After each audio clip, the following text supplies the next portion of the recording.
What's up, everybody? C2 Wrestling at you again. Podcast number 8, 9, 24. I have no idea. We're going to go with podcast number 8.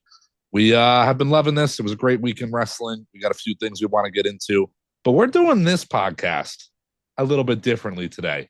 I'm going to hand it off to our boy CTD Chris. Why don't you get us started? Hey everybody, this is Chris. And this is Snowden, also known as Chris. From C2 Wrestling, and the 2 in C2 Wrestling stands for ASMR.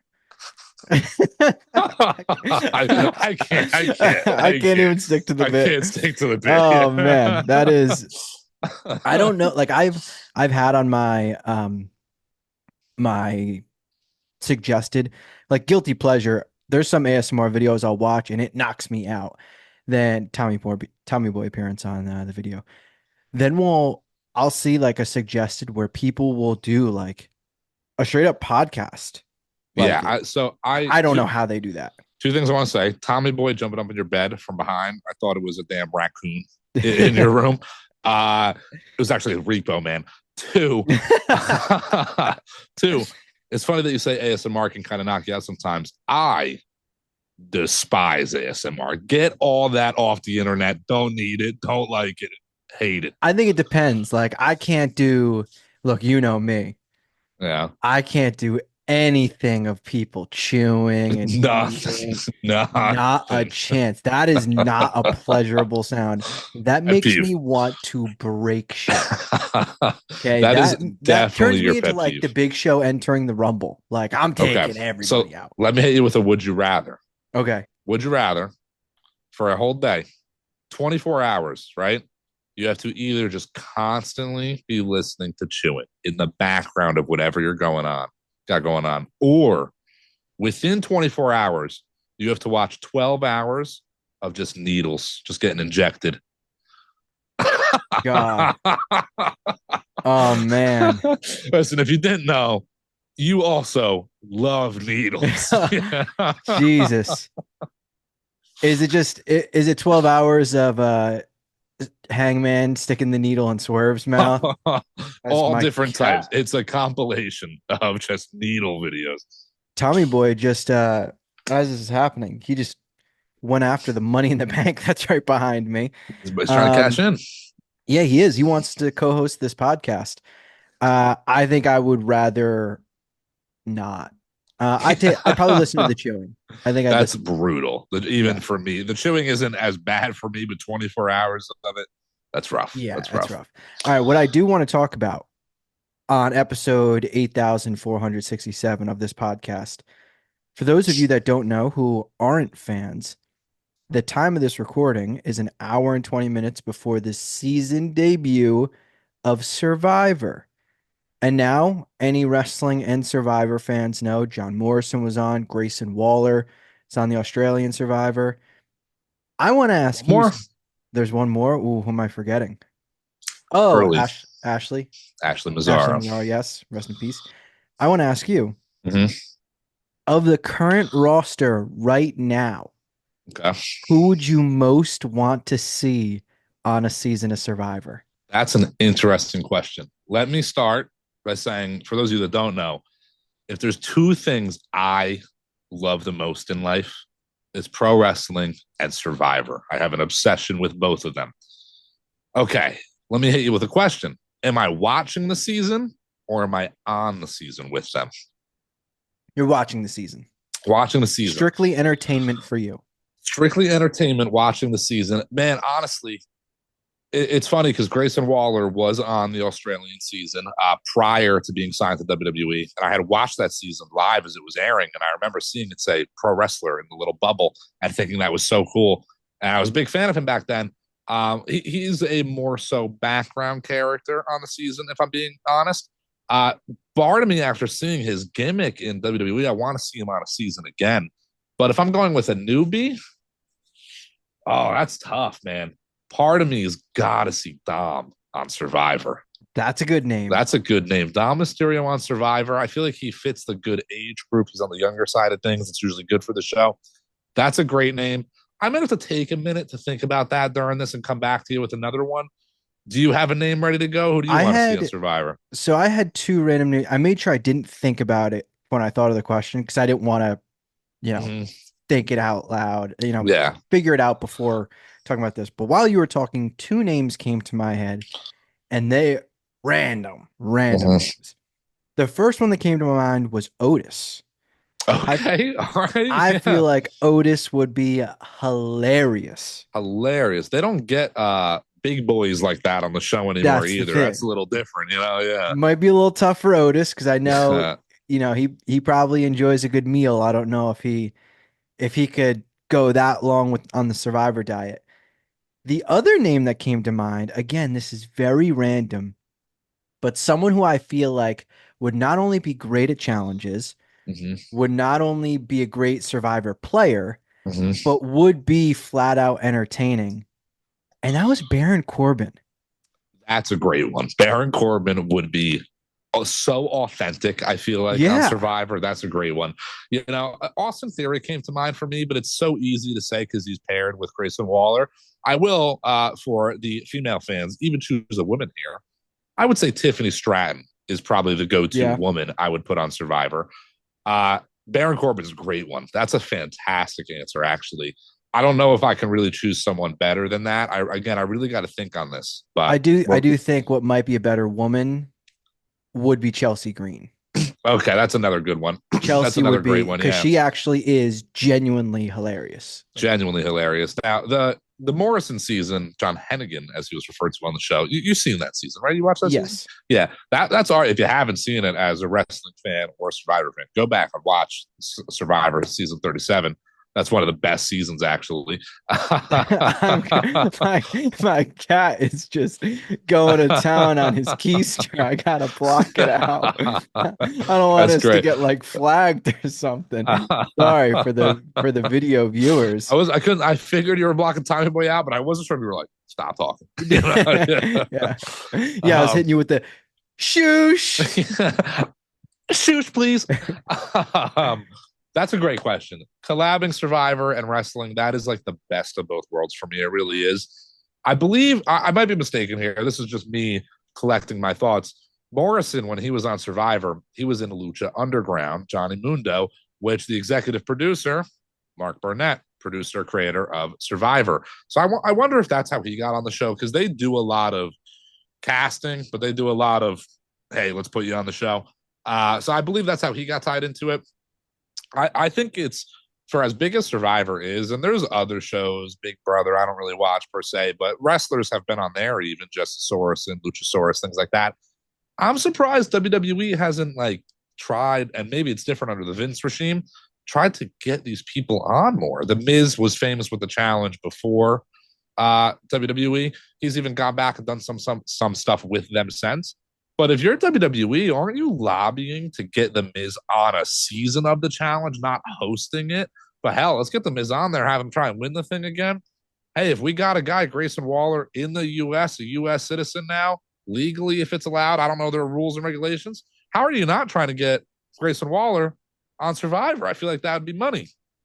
I do. I would understand not wanting to risk the injury, but if someone's not going to be on TV for a while, like it Yeah. doesn't hurt. What I am surprised though is around the time when the WWE Network was created and they were just coming out with all these random shows. Like we loved like Legends House. They were doing Yep. animated shows.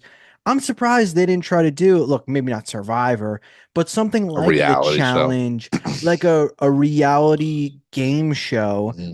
that, all right, let's say it's a week of filming Yep. and they go, like, like I'm a big Barstool fan. They do Barstool, Survivor and Survivor. Barstool. Yep. Survivor. Like WWE easily could have did a week of that Something at like like that. WWE headquarters or Yeah. something, or went Well, somewhere. they could even more loosely, they could even go maybe more like Fear Factor style. Instead of it being a 20 something day thing, maybe it's only a day competition, but you rotate out the roster every episode. Maybe it's six competitors, and the next week it's new six people and things like that. It is interesting. WWE never got into that world. Again, things are different under this Triple H regime.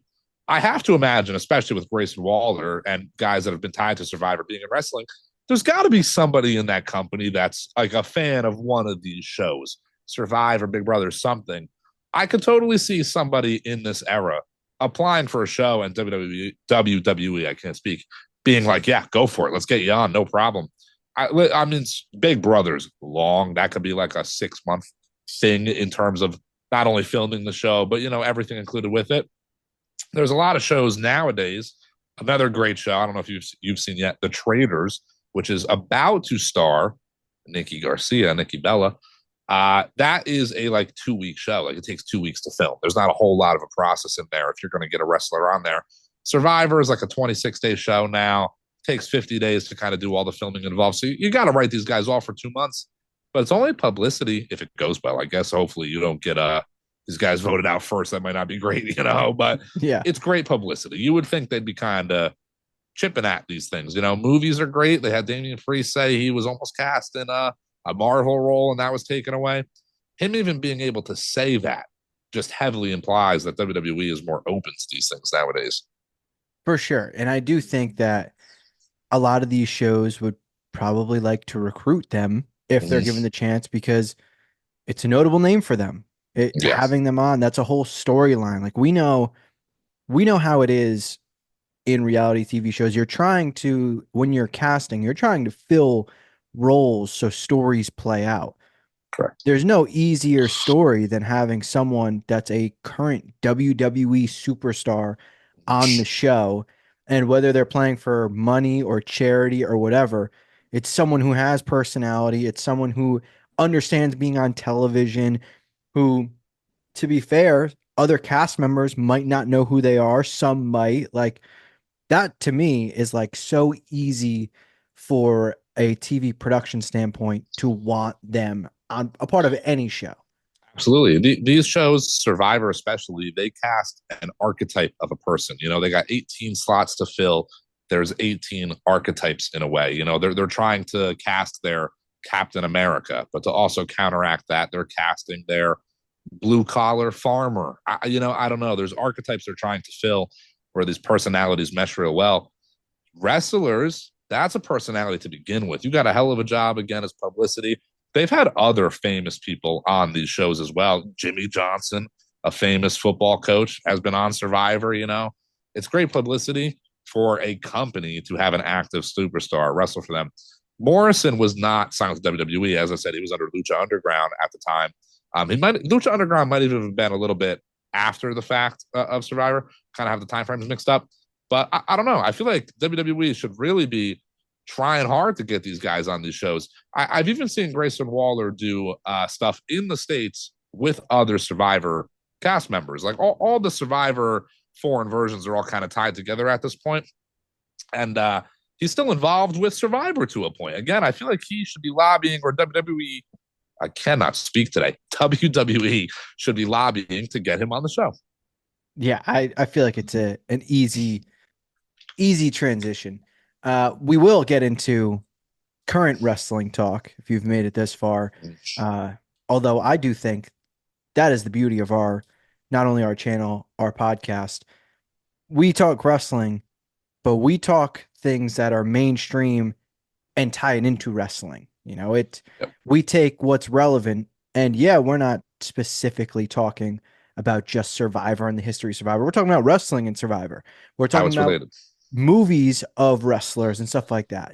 That's the beauty of this channel. But I did want to get into something today, very specific, because NXT very much so is getting its flowers pretty often now from people online. I know for sure, never stopped watching NXT. I had a brief period where I wasn't watching, but work, Hiatus. yeah, a brief little hiatus that work was a main play into why I was missing NXT. It still is, but now I go back and watch it. NXT now, I know it's cliche how it is a third brand and they want it to be on the level of the main roster. The names that they bring in, having Punk on, having Orton on, going to have a match on NXT. We know in the past, Cena has been on, Cody's been on. It seems the Motor City Machine Guns will be on, getting big names to go right there. Ethan Page. Now, this past Tuesday, we had Tyrese Halliburton and the Indiana Pacers there. That is a Monday Night Raw, Friday Night SmackDown segment that we got on NXT. They're not even moved Yep. to the CW yet. But if you weren't throwing respect on NXT yet, this is arguably, you could make the argument, it is the most consistent show for multiple months now. Absolutely. And listen, this is maybe a hot take. Some might disagree. I'm going to go as far back to even say Black and Gold is obviously one of the peak eras in wrestling history. You transition to 2.0. It's a big step down. 2.0 was a big step down. Even the early days of that 2.0 era were not as bad as people were making it out to see. It's still been a consistent show. Braun Breaker, Carmelo, Tony D'Angelo, those guys that started that 2.0 era, they were consistently booked. The whole show was. They had some bad days. I get it. Yes. But they have taken that ball, picked it back up, and they're running with it right now. This does lead me to bring up, just thinking of NXT, that I want Trick Williams on Survivor, actually. That's my other person. Yeah, that's a great name. That is a great name. You brought up Tyrese Halliburton, the Indiana Pacers, being on NXT, that being a Monday Night Raw or SmackDown type segment. I was going to say that, if this was 15 years ago, Tyrese Halliburton would have been an anonymous GM or whatever it was at the time being, It's crazy to see that on NXT. If you are not a wrestling fan, but you are a basketball fan, you're going to see that online. And you're going to go, oh, wow, that's WWE, but it's not Raw. That looks a little weird. Maybe you've seen some stuff back in the day of wrestling, but that's unfamiliar to you. You might check it out. Getting a guy like Tyrese on NXT with the whole team, that's big for them. That's huge, actually, in my opinion. It's little celebrity spots like that I think get blown over because, yeah, they're just, oh, man, this person's on TV for a day, an episode, whatever. I don't think people realize what it does for the business, like marketing, things like that. You got Tyrese and WWE completely tied together at this point. He's obviously been at other shows, things like that. Getting him on your third show, that's crazy. That's kind of nuts. It helps that Tyrese is a diehard wrestling fan, but I don't think people fully grasp that. They kind of poke fun at it. I was watching the Eagles game on Monday, sadly. Jason Kelsey was in the booth. One of the questions they asked him was about WrestleMania and helping Rey Mysterio take out Dirty Dominic Mysterio. It's Joe Buck and Troy Aikman asking Jason Kelsey about WrestleMania on Monday Night Football, where there's probably 30 million people watching. Yeah. Well, see, okay, we're going to transition to a story here. For those of you that are not aware, you're wearing a WrestleMania 33 shirt, but we were also at WrestleMania 40. Now we are sitting with God. We're up there, we're sitting high up in those seats, if I'm being honest, and that's okay. It was a great view, but we are, Biggie was right to our right. Tupac was to our left. It was great company. Yeah. We are, we're looking at ants, we're looking at some small bodies from that height. And man, two guys in masks pop out of nowhere. Completely unrecognizable. Immediately. Before Michael Cole, I've watched it back before anybody on air could even fathom what was happening. From the stands, CTD. That's Lane Johnson. That's Jason Kelsey. Immediately knew it was them. I know those big boys masks. From anywhere. Even had people in the stands around us being like, what? How did you know that? Are you a genius or a sidekick or something? How did you know? I just know my Eagles, baby. If there's two things I know, it's Survivor and wrestling. If there's two things it's the Philadelphia Eagles and professional wrestling. I'm going to have to be honest. Triple H did text me and tell me that was that's how I knew it. Yeah, he gave me the heads up. So I had the plans. I had the script. So I did have a little tell. But that's exactly back to our original point. And those moments, that for one was an awesome moment for me. That's an unforgettable moment for me because I'm a diehard Eagles fan, diehard wrestling fan. But that's how crossovers end up aging well. Although in the moment it might kind of seem dumb, whatever. You got Ozzy Osbourne as the special guest general manager. Sometimes it seems dumb, but they know what they're doing. Yes. Tyrese Halliburton, Jalen Brunson, these guys being WWE fans is fantastic for wrestling fans. I know sometimes wrestling fans don't want that, they want to keep it niche. They don't want it to be as mainstream as it can be. That's why people end up not liking WWE for it being too mainstream, whatever. This is the beauty of it, and this is how it benefits things. There is now a greater than zero chance that at some point someone is going to ask Tyrese Halliburton or any of the Indiana Pacers that were in the crowd about going down to NXT. What was that like? Or when he was at MSG with Jalen Brunson and the whole spot they did with the chair and LA Knight.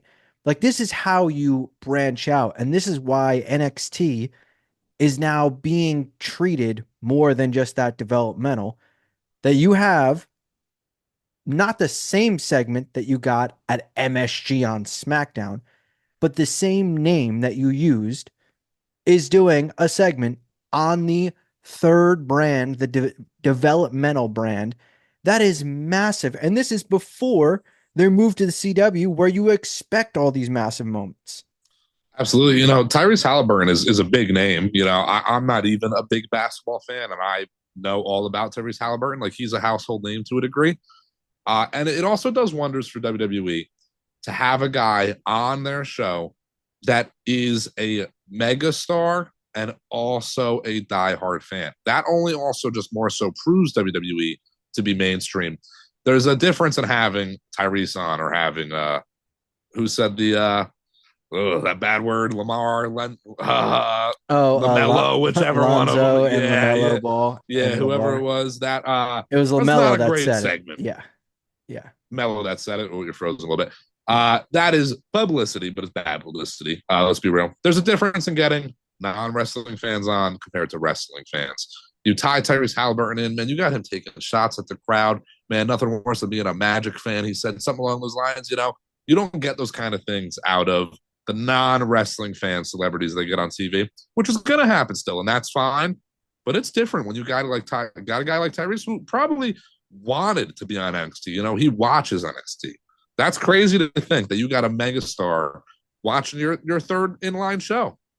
Yeah, It's bigger than it seems, in my and it opinion. also helps that the product has been good for a long stretch, that these Mm-hmm. guys want to do stuff. And it is cool. Like, if you remember when the Hawks Knicks rivalry was pretty much at its peak and they were at MSG again and they had Trae Young come out. Sami Zayn brought out Trae Young and it was a Yep. massive moment. It was awesome. When the product is better, it makes even more sense for not only these things to happen, but these moments cooler.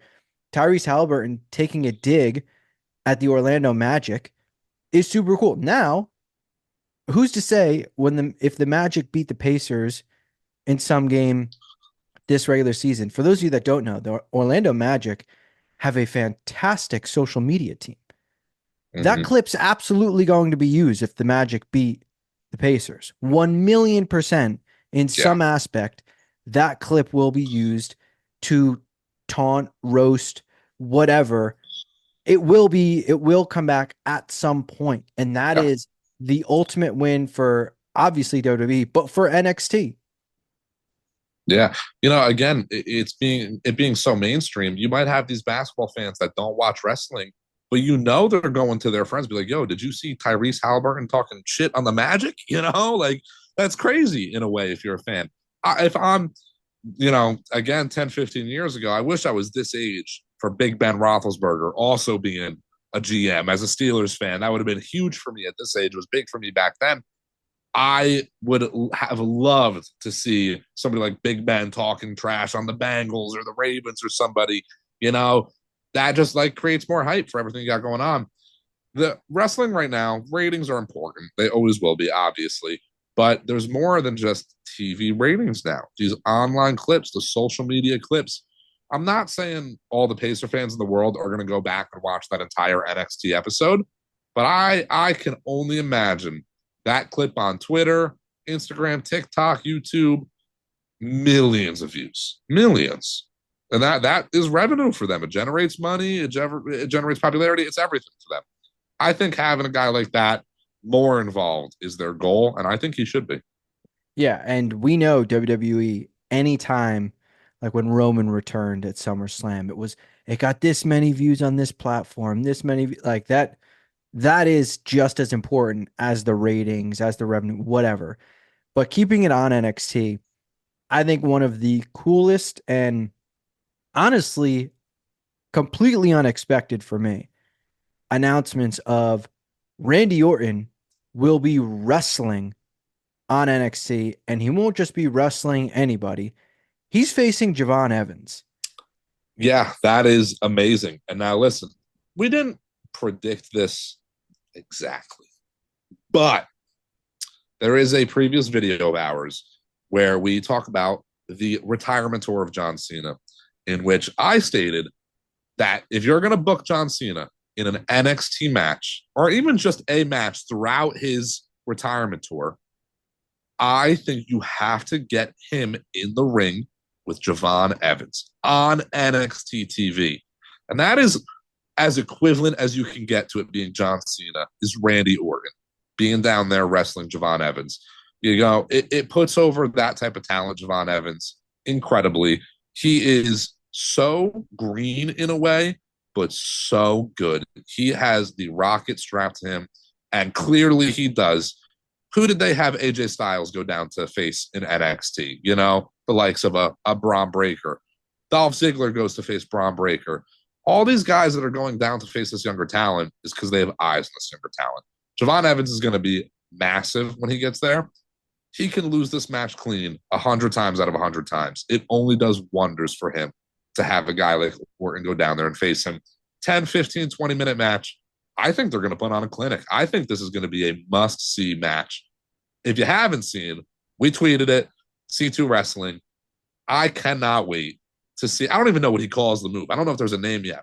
But that top rope spinning splash that Javon does, that's a great move. Man, you know that clip getting caught into an RKO. It's got to happen, right? Has to. I do Has think, to. though, I think the match goes one of two ways. I think we either get just a flat out 20-minute cool match. You know, it ends with Orton beats him, but raises his hand after, whatever. Mm-hmm. Or I don't think it's impossible that we get maybe the match starts or maybe right before the match, some set of heels. Maybe it's Sean Spears and someone, whatever. And it ends up turning into a tag match where Orton and Javon Evans team together just because it is two faces. So it does kind of feel a little funky. You know, normally they do well with it being a face and a heel, making it make a little Yeah. bit more sense. But also just because I think character wise, like that makes perfect sense, especially for a guy like Javon Yeah. Evans. It's that pitch has Gallus written all over it. Yeah, that's a great name. Look at his Gallus written all over it. I do agree that is very possible. I personally love the straight singles match of Orton and Javon. I say you let them go and they just have a straight, clean match. That's great. You have to do that sometimes. A face versus face, it's a little weird. Yeah, sure. How do you do it? But we can suspend the storylines every now and again. Like, yes, we are all about long-term storytelling and things like that, but it is great to have this type of match once in a blue moon. I think they are doing a disservice by turning it into some sort of tag match. Even if you let Javon and Orton go for 10 minutes and then they turn it into a match, it does a disservice to, I think, what the match could do for both of them. Straight singles match, Orton has to go over clean, in my opinion. I think that's the way to do it. I do agree, but with Javon Evans having this past rivalry with Gallus, I think it is Mm-hmm. very likely this ends up turning into a tag match. But either way, Randy Orton's wrestling on NXT. Crazy. That's It's that's the crazy. that is the money part of it all. And now we had CM Punk on Tuesday. He will be on the first NXT in Chicago for the CW. That crowd's going to be incredible. We know now this Orton matchup with Javon Evans in St. Louis, potentially the machine guns on either one of these shows or both. We have Julia versus Roxanne Perez. I don't want to say that it's going to outshine Raw and SmackDown because both Raw and SmackDown have been fantastic. Mm-hmm. But man, a show that we both have enjoyed for a long time, and some people who haven't really watched NXT who are like, oh man, if I miss it, I go back and watch it now. Like it is must see. These next few weeks, I'm not saying they're gonna do a million viewers, especially being on the CW, the change. But they might do 750, 800,000, and it's people that stick around when they see how good some of these stories are. That's what I hope, because if you weren't watching NXT before, I hope these upcoming shows, maybe it's you watch until Halloween Havoc and then make your decision, whatever. For me, if you're a wrestling fan and you can't find anything on NXT that you're enjoying, that's a tough sell for me to take you Yeah. serious. I literally took the words out of my mouth. If you can't find something to enjoy, one thing out of NXT at a minimum, I can't take your wrestling opinion seriously, if I'm being honest. You had mentioned, and I agree again, we do agree a lot, but no, I don't want to say NXT would outshine. That's a good song by Soundgarden, but not the proper grammar. I'm not saying it would outshine Raw and SmackDown, but it really does put them on a level of it being an equivalent show that week.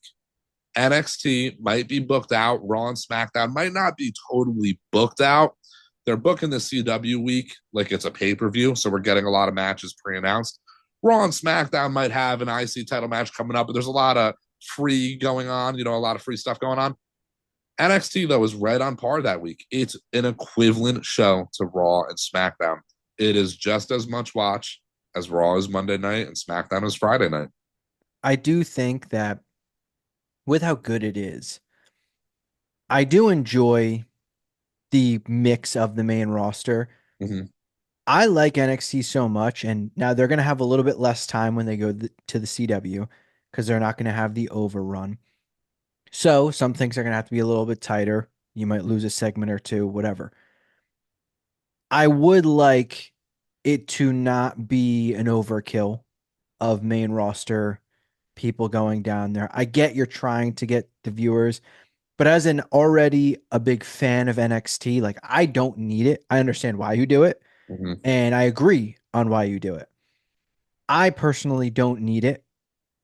I do think that it's probably going to be pretty common for the first couple weeks, and Yes. it will kind of simmer down a bit, but NXT right now, even without, you know, main roster pulling, it still needs a few of those names. Like the Machine Guns is a huge ad and like greatly needed. I know the TNA partnership is going to help, Mm-hmm. but like I look at it like, all right, we have Trick versus Ethan Page again for the title. Seems more likely than not that Trick is going to win the title Yeah, back. I agree. I look at that main event picture and I'm like, it Some needs a life. little bit of juice. It needs a little bit of Yeah. help. I think what you got to do is, I don't know if this is going to happen, but I foresee Obafemi potentially losing the North American title soon. They've been really having himself promote the I'm about to be the longest running. And I don't think he's the guy similar to Gunther that should be getting duped on wrestling television. I don't think he should be going with 14 days away, 13 days away, and then he gets a schoolboy roll up loss one day prior to breaking the run. But the way they've been having him really kind of pitch it lately, it makes me think maybe he pulls out an open challenge and loses his belt or something. If they're gonna do that, it's got to be to a main roster guy. They don't really have anybody in NXT kind of ready to beat him right now. But I do see the main roster kind of trickling down for a few weeks. I think it's okay to have the club down there as a tag team in NXT. I think it's okay to have Omos answer his open challenge and maybe lose to Obafemi one week out of random. I don't need them having a full blown rivalry or anything like that. You can kind of sprinkle it in here or there. But I think overall, getting the title off an Obafemi puts him in the main title picture. If you get Wes Lee to finish up this Zachary Wentz storyline, you have another guy that could be caught up in the main title picture in NXT. They do have to start figuring out a way. I don't want to say to like stretch out these NXT runs because you get to a point where it's time for Carmelo to come up. It's time for Braun to come up. But you kind of have to stretch these runs out. Some of these guys get called up so quick that it's hard. You find these little blips of time where they don't have a whole lot of main roster talent. Imagine what it would be like if Ethan Page just didn't sign when he signed. They could be struggling right now without an Ethan Page. You put the title back on Trick. What do you do? Where do you go? Yeah, I love Trick and I enjoy Trick. I just maybe it's a mix of me really liking Ethan Page. Maybe it's a mix of me not being like thrilled at the potential matchups. I do think if Trick wins it back, he's probably dropping it to Obafemi.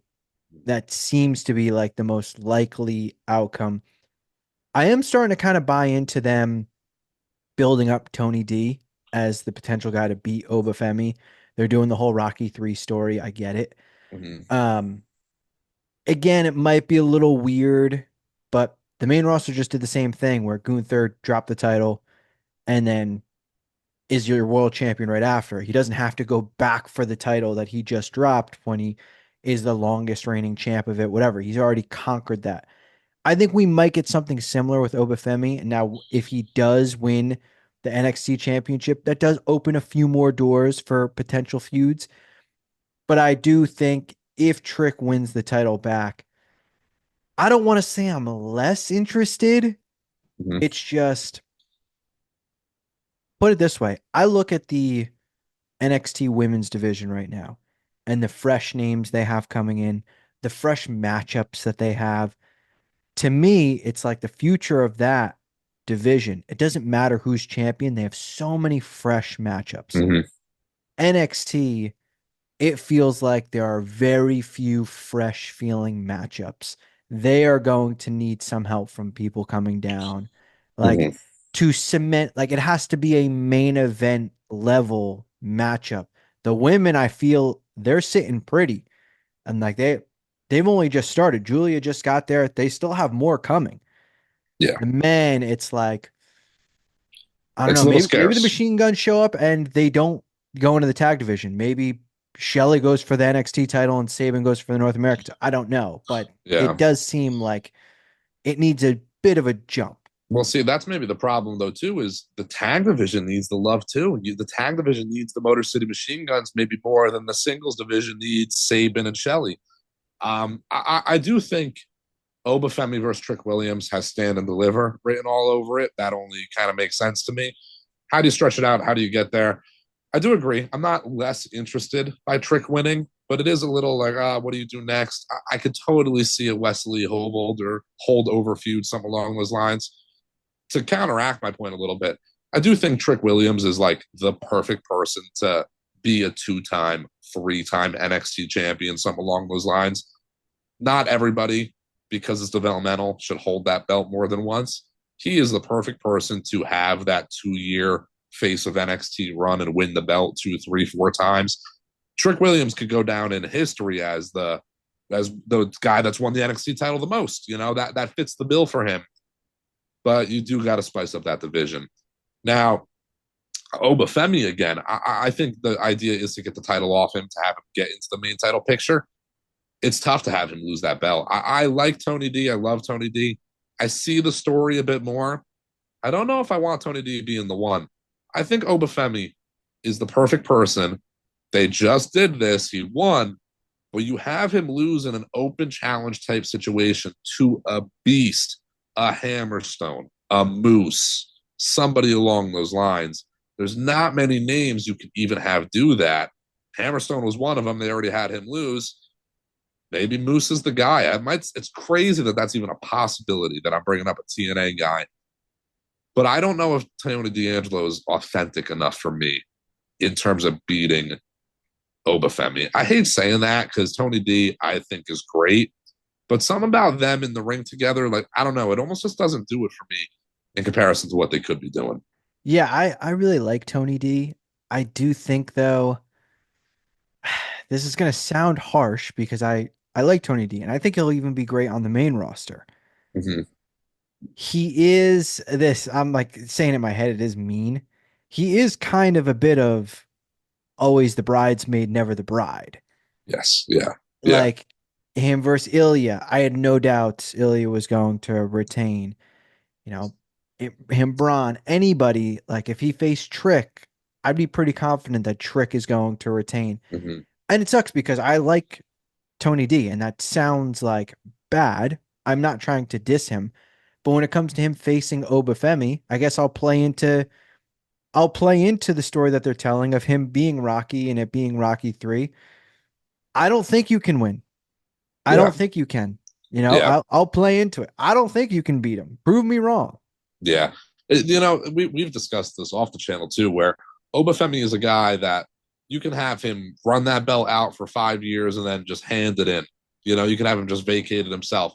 I don't want that though. Obafemi is so huge, such a competitor that you use him to put somebody over. Obafemi has to lose that title by pinfall, not by a triple threat and somebody else getting pinned. You utilize Obafemi in NXT to put somebody over big time. Who do you want to put over big time? Is it a TNA guy? Is it Tony D? Or is it Javon Evans? Is that maybe the route they go down the line? Do you have the David versus Goliath story and Javon Evans pulls out the crazy victory? Who else do you have right now outside of Javon Evans and Tony D to really take that title off of him that isn't main roster? Yeah, I mean, Wesley was a great potential Mm-hmm. name, but obviously he's turned heel. Yeah. Makes no sense now. Outside of them two, I mean, it's again, NXT has names, Mm-hmm. but not names where, you know, I can believe it. Yeah, I don't foresee Josh Briggs beating Obafemi. And it's a shame when you look back in hindsight and WWE lost a Dijak. Dijak would have been a great name in my opinion to maybe honestly be an NXT established guy and just stay down there and put talent over, hold a belt or two, establish himself. You losing a big guy, and they did face. They had that triple threat of stand and deliver, with Josh Briggs. But it's tough when you got a guy so good as Oba and you've booked him so well. You almost book yourself into a corner. It's tough to find out what to do next. NXT has been great. We are coming up to a great few weeks for NXT. Halloween Havoc is also a fantastic concept for a pay per view now that they do the whole spin the wheel, make the deal type matches and stuff. I would actually love to see them implemented to the main roster. That should be a great card. What do you do after that? That's the foreseeable future that I don't know if I see too well for NXT. And to be fair, that's kind of the exciting part. Yes, yes. Like I don't want to NXT know. delivers, Yeah, they yeah. have, Jordan Grace getting back into the mix. Mm-hmm. We know the TNA NXT crossover could bring literally anything. Yeah. It felt like at first it was just gonna be a 2-3 week thing. Now it clearly isn't. It's not something that's going anywhere. We're seeing more and more NXT talent going on to TNA. Options seem endless. And Mm-hmm. now when you reach past Halloween Havoc and you're kind of getting to that point where you are in the thick of football season, you are in, what is normally a dry point in WWE. There might be a little less eyes on what do you do to stay relevant? What do you do to stay interesting? Now, NXT to me has been hitting for months Oh, to, over a year to where I'm not worried about it. But it is kind of interesting when you look at the main roster, you can pretty much map out where they're going with a lot of things for the next 2 months, 3 months. Like, yeah. even if you don't get 100% right, you have a pretty good idea. So you can kind of NXT, book out the mania a little bit. yeah, you honestly could. NXT, I couldn't tell you what their plans are for November. Spitballing. Yeah. It's tough too, where nowadays, we align here where I don't believe the dirt sheets for really much anymore until it comes out to be factual. And a lot of these guys that do the wrestling reporting, Sean Ross, Fightful, Alvarez, Meltzer, Meltzer could tell me grass is green, and I wouldn't believe him if I'm being honest. Um, these guys are accurate, but again, under this Triple H regime, so much stuff has been kept hidden from even these inside scoops. We can report that Lucha Bros are main roster bound. I don't know till they show up. we might get the Lucha Bros, Motor City Machine Guns, all these guys down at NXT, and then NXT's glory days again. I bring that up to state that I think that's what NXT needs. This mix of developmental and established. Look what Ethan Page did for NXT alone. You look back in the day with Bobby Roode, Shinsuke, Drew McIntyre coming back. Like there was always kind of that indie talent, somebody, free agent that came over to kind of excel the brand a little bit. I think WWE NXT specifically maybe needs the Lucha Bros, the Daniel Garcia, perhaps the somebody that's an upcoming free agent to sign with them. I can't believe I haven't mentioned this. Mm-hmm. I didn't even tell you this, but on everything, last night in my dream, NXT had a debut. I don't even like, I don't know what I could swear on, but it was in my dream. Okay. That Ricky Starks debuted in NXT. Listen, crazier things have happened. All right. And stranger things have happened. It would be the perfect name. I truly like, I swear on Tommy Boy. Like, yeah, it happened. Yeah. It is the perfect name that could come in and day one feud with Trick for the title. Similar to how Ethan Page was. Yes, absolutely. He's one of the names that I would most want from AEW to transition over to WWE. It's funny that you say Ricky Stark was in your dream. He's in my dreams. I was kicking my feet. Yeah, I was twirling the corded phone as we were talking. That is, again, that's an even better. I don't know why that wasn't the name that popped up for me, and Garcia was. That's a better name than even Garcia, in all honesty. Ricky Starks is the perfect name, somebody they can get over and have do great for them. Again, another team I could even bring up, like similar to them cutting Dijak. It's a shame they didn't turn Chisholm back to the grizzled young vets. That's an established tag team that NXT could use right now. I think they just need one or two people. Julia's great for the women's division on top of an already stacked women's division. The tag teams could use a Motor City Machine Guns. They could use a Lucha Bros. Both of those teams, a little bit on the older side, maybe main roster ready. They probably don't have large stints down in NXT to begin with, but anything to even hold over a couple months at this point, I think would be beneficial for NXT. And look, we talked about they do well with surprises. Yeah. Even if it's not the biggest surprise, when Shawn Spears returned, huge surprise. I had zero clue. I popped for that. It was literally out of the blue. I had no clue that was about to happen. I thought, based on all the scripture that they would show prior to that, there was a long while people thought it was Julia, and then they did confirm at a point like it was a male superstar. I, for a long while, thought Tama Tonga was going to be debuting in NXT. It just kind of fit the bill of him a bit more than anybody. There's nobody in the world, I don't care who you are, nobody saw Shawn Spears come. Yeah, unless you personally knew. Yeah, unless you're really inside. Yeah. You had no idea. Because the internet, people are, oh man, I seen it. I knew that was happening. No, you didn't. Yeah. So NXT, that could be a great possibility. Now, what names are out there? What names are available? Like, personally, I'm not buying that Daniel Garcia isn't re-signed to AEW. I think he absolutely is. You're not having him come back and be in one of your main stories. Why is Ricky Starks not on TV? Exactly. Now Ricky Starks may still be under AEW contract. That stuff I don't know. Wardlow, I don't know if he's still under contract or not. There's plenty of names. AEW also is very different than WWE with if a guy is released, granted their release, if there's 90 days, if there isn't 90 days, it's completely different. So I don't know. Someone could get released tomorrow from either company and show, I have no clue, but not saying you hope for those things, but for NXT, there are names that have been rumored and they all make sense and they all instantly better the brand. And I think there's still the crop of young talent there that when they would work with him, like the Charlie Dempseys of the world, who are very good, they're just not there yet. Yeah, they're NXT still. Yeah, exactly. A feud with the Motor City Machine Guns might get them there. A feud with Ricky Starks might get them there. Hmm. So that's what NXT kind of needs for me when they go to the CW. I don't want to see oh, Randy's on this week. Oh, Owens is on this week. Cody's back on this week. Like, I don't need that every week. I agree. I want, they're there for a few months. They're there for a year. They're in prominent storylines. Similar, Hmm. what the Good Brothers have done. Stuff like that. That's what I want. That's what makes NXT more interesting. Yeah, absolutely. I do got to say too, it's nothing against AEW for like not using these guys. WWE would also be the same. They're not going to strap the rocket on Ricochet, knowing that he's leaving the company. That's to our point.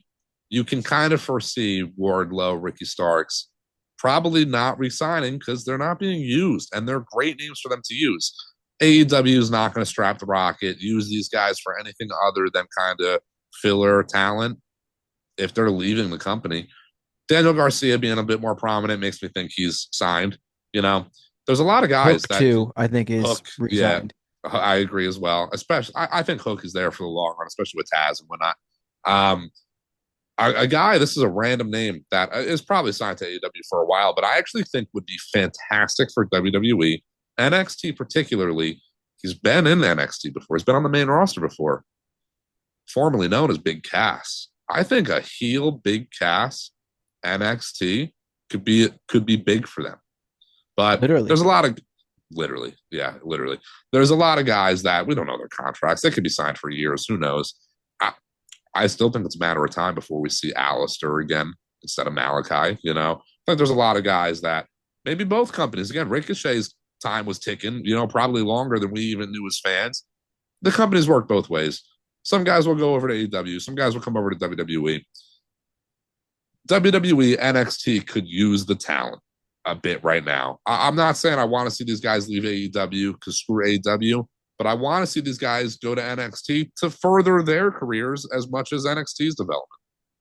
Also, on the flip side, not saying I would be opposed to something like this, but you do have WWE's main roster.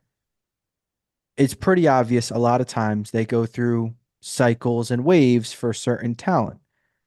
Some talent you might not see for months. It's not because anything bad happened or they're injured. There's no creative plans for them and they don't want to just randomly throw them on TV. It happens all of the time. Kiana James. Yeah, well, I do believe she's injured actually. I think it Oh, is came she? I think it came out that she has an injury. I could be wrong, but I feel like I read something about her having a knee injury. Oh no. Oh yeah, yeah, yeah. But that's to my point. She might have been injured for a while. Maybe it was a bit more minor. But they're not gonna. I've seen people question like, why is she not on TV? She might have been hurt or something. They're not gonna like invest in like something that could further down the line become a worse injury. Who knows the situation? Yeah. So, one name that did pop in my head before we wrap up here. Mm-hmm. I saw people talking about him, this certain person, and it's not AJ Styles. So, don't have to think about that. I saw people wondering where this person has been, and the reports were like he's healthy, whatever, he's doing live shows, yada yada. I would love another maybe 4, 5 months of Shinsuke back in NXT. Yeah, that's he's probably one of the guys that's in like the boat right now of there's nothing you can do on the main roster that would honestly keep my attention too much. Shinsuke is fantastic, man. We've seen him in person win the Rumble. We're big fans, but he's a bit boring right now. A lot of When these was the last guys. time he was even on It's the been a Rollins while. Yeah, feud? it's been a while. Yeah, yeah, when they turned him heel and they were letting him do the Japanese promos just over the Titantron, it was a lot better. It was the better of the Shinsuke runs we've ever gotten. But Shinsuke has fallen into a category that Sheamus was for a while. The Usos were before the heel turn. Of it's just stale. There's just nothing more they can do in that current gimmick, current position. Maybe it's the change to NXT that Shinsuke needs as much as Corbin needed it. Guys like that.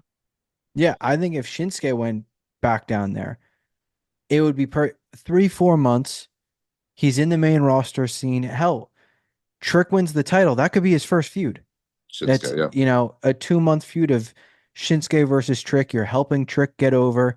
Shinsuke is a believable heel, is also a believable opponent that could absolutely win the title. That it wouldn't be shocking at all similar to what they did with Braun Breaker and Dolph Ziggler. Like, to me, Mhm. he's not doing anything. Not that NXT, there's guys that I don't want to see. I just think if Trick is going to win the title back, like that's one of the names that comes to my mind. Like, let's do that. You're on the CW Mhm. instead of, banking on all the main. Have Shinsuke go down there. He's not doing anything. Have him go down there for 4 or 5 months, be part of, the traveling brand, the main event scene. This is one of the greatest NXT champions of all time. Like, to me, it writes itself. Yeah, you could bookmark this video. If Trick wins the title from Ego, I would put my life on the line to say that he fused with Shinsuke, if I'm being honest. That might be outlandish because Shinsuke hasn't been on TV for a while, but it Yeah, just fits the I don't know bill. if I'd put my All life on the line. right, I'll put your life on the line. No, thank Um, you. I'll put Tommy Boy's life on the line. yeah. It really fits the bill of like what they could do in NXT right now because their Trick wins. Even if Ethan Page retains, like who do you have him feud with next? Like there really is just not a lot of talent to go around. That is again like I compare it to the Tony D Oba feud where like Tony D, I almost just can't. I love Tony D, but it'd be the same if Tony D was to feud with a heel Ego.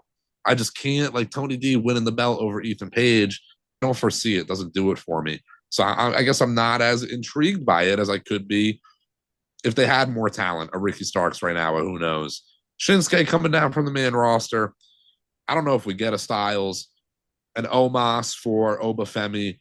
I do see us getting like one more main roster transition to NXT and then being a mainstay for a few months.